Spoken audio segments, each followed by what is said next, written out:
se va a solucionar esto, que es Claro, el verdadero daño, es ¿no? innegable que la persona que a lo mejor ahorita tenía que pagar IPC estaba en pleno desarrollo del pago de sus cuotas de la inicial fraccionada vía preventa inmobiliaria y dice, me salvé de una millonada que tenía que pagar No, ponle, ¿no? La gente sí. dirá, bueno, me salvé de esto.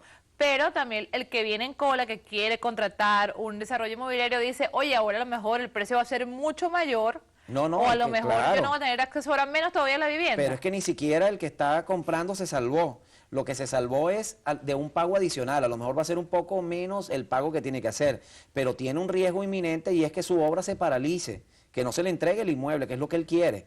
Fundamentalmente lo que quieren es el inmueble y tiene el riesgo de que el Estado intervenga el conjunto habitacional y que termine asignando viviendas, porque cuando uno compra una vivienda, uno compra también el entorno que tiene esa vivienda. No se compra solamente la construcción, las paredes, es la ubicación de esa vivienda, las áreas sociales que puede tener ese conjunto habitacional y la gente quiere que se le respete eso, de que el Estado sea quien termine tomando o interviniendo su conjunto habitacional. Es decir, sea el Estado al final el que le vaya a entregar el inmueble. Eso no lo quieren. Eso fundamentalmente no lo aceptan y eso es peor que tener que pagar el IPC incluso. Porque no se Y garantiza, no pues, están claras las condiciones de esa intervención, cómo totalmente, sería, de la totalmente. obra. Eso por una parte. El que viene atrás, pues peor, porque esto va a tener dos efectos. El primer efecto, esto si no se corrige, yo tengo fe de que se corrige y ya vamos a decir cómo, ¿no? El primer efecto es que se acabe la preventa. Si se acaba la preventa, esa facilidad que tiene una familia que está empezando, o una familia joven, de ir pagando muy poco a poco para llegar hasta esa inicial y que luego que se le construya la obra es que va a obtener el crédito hipotecario, pero ya amortizó la inicial, esa facilidad no la va a tener. Se le va a hacer mucho más difícil porque va a tener que pedir un crédito hipotecario de una vivienda totalmente construida que va a tener un precio mayor y que va a tener que pagar su inicial y todo. Bueno, a lo mejor ni siquiera aplica porque no le O da a el lo mejor no sueldo. aplicará por el sueldo, lo que sea, el precio será otro, porque tenemos un país con inflación y esto hay que reconocerlo. Dentro de 2 años los inmuebles y ya terminados van a costar más, por una parte. El segundo escenario es que sí se siga vendiendo en preventa, pero ese constructor que va a vender en preventa va a prever que no va a poder hacer ajustes del precio y que va a tener que tener el precio estacionado. En consecuencia va a ser una proyección a los 18 meses, a los 2 años de la construcción que tiene prevista. Incluso le va a adicionar quizás un colchón por cualquier otra decisión que se tome y esto va a incrementar desde el arranque el precio del inmueble. Esto va a terminar generando una espiral inflacionaria porque se va a convertir esto en el precio de mercado, porque lo que manda en el mercado es la referencia, es la oferta. Y esto es inconveniente totalmente para el sector. Yo creo que esto va a encarecer el inmueble. Y lejos de generar un beneficio para todos los venezolanos, se está tratando de proteger, entre comillas, porque repito, no se están protegiendo debidamente a un grupo de personas que hoy compra, pero están dejando por fuera a 2 millones de potenciales compradores que son los que están esperando que se cubra ese déficit habitacional.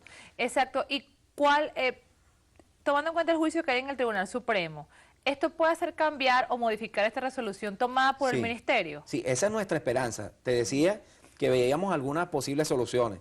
Esa es una, que el Tribunal Supremo de Justicia se pronuncie para hacerlo, que llame al Banco Central de Venezuela. Nosotros estamos pidiendo que intervenga el Banco Central de Venezuela en el juicio, en el proceso. ¿Y por qué? Bueno, porque sencillamente es el ente facultado legalmente para dictar el índice de IPC en algún periodo determinado y es quien tiene la capacidad técnica y además facultad legal para poder explicar cómo se debe cobrar ese IPC.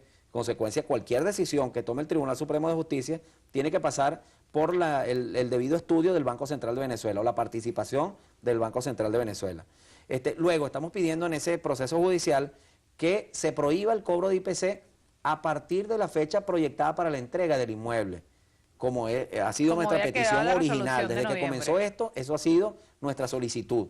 No cobrar IPC después de la fecha proyectada para la entrega. Si hay incertidumbre en esa fecha proyectada para la entrega, eso hay que establecerlo. Hay que poner un tiempo que no lo debe fijar el constructor, debe ser fijado por el propio Tribunal Supremo de Justicia.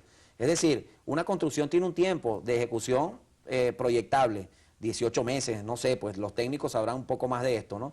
Bueno, ese es el tiempo desde la firma en que debería estar la construcción. De ahí en adelante no se debería cobrar IPC.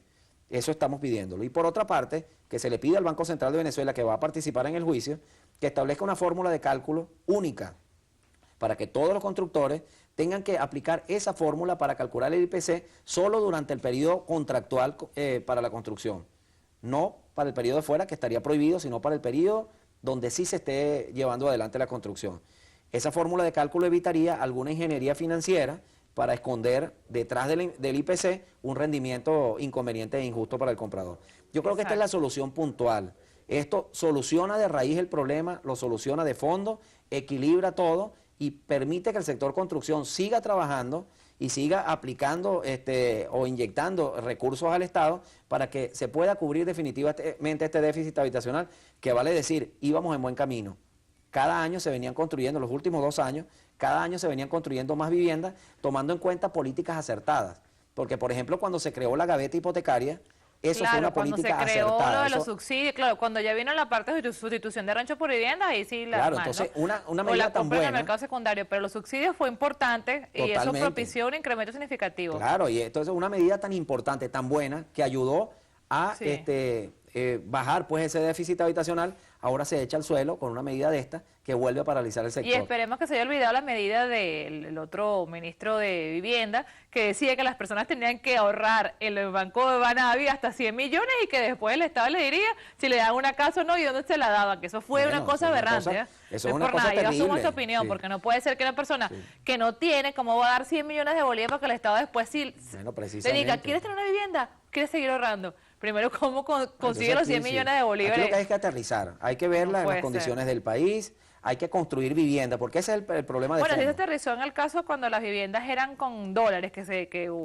moneda extranjera, que tengo una buena noticia que en cualquier momento no, puedes comentarla, que nos queda como... Bueno, tenemos una sentencia del pasado jueves, una sentencia de la Sala Constitucional que declara con lugar la solicitud de Anauco en torno a la aclaratoria de todo lo que tiene que ver con los deudores en moneda extranjera para la adquisición de vivienda. Todavía queda personas... Había una duda que se había generado por una sentencia de la Sala de Casación Civil que había establecido unos parámetros de interpretación de la ley del deudor hipotecario y esta interpretación era contraria al propio espíritu de esa ley. Por ejemplo, decía la Sala de Casación Civil que tenía que ser inmuebles sociales y no podía ser un inmueble secundario, que no fuera vivienda principal, o un inmueble calificado como lujo, no entraba. Eso sería discriminatorio porque es para todos los... No entraba desde el no permitir el cobro en dólares. Y luego siempre hubo dudas en cuanto a desde cuándo se aplicaba la conversión a bolívares, si era desde el momento de la opción a compra o del documento protocolizado. Esa sentencia decía que es desde el documento protocolizado porque la ley se llamaba Ley del Deudor Hipotecario y que una persona que tenía una opción a compra no era un deudor hipotecario. Bueno, eso fue echado abajo totalmente.